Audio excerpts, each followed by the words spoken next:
to show you how to eliminate the hydraulic lifter noise, which you can hear tick, tick, tick constant. You know, it comes from inside. It's the little lifters.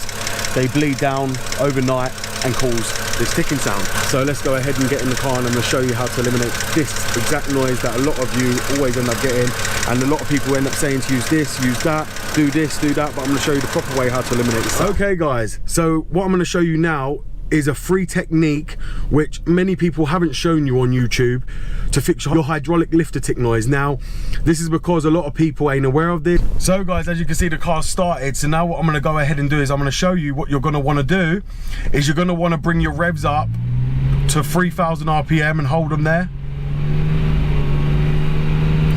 You're gonna just wanna hold them there for the next 2 minutes so the oil gets around the system, and also that the hydraulic lifters bleed out, and we're going to see the results after. So we're just going to hold the revs up like this. It doesn't matter if it goes over. You just want to get the oil pumping all around the engine so the hydraulic lifters can get full of oil again, so they're not bleeding out. And you will see after this free procedure, which you can do, which takes 2 to 3 minutes just to do. You see there guys, we've now approached the mark. So now what we're going to do is let off the accelerator,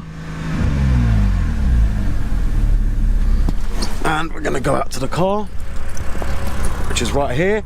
And as you can hear guys, there's no more ticking coming from the engine at all. As you'll hear right there, the ticking has now gone. So here's your free fix to your hydraulic lifter noise. And no, this doesn't come back the following day. As you see here, it's just got rid of the lifter tick straight away just by holding the revs up for 3 minutes at 3,000 revs.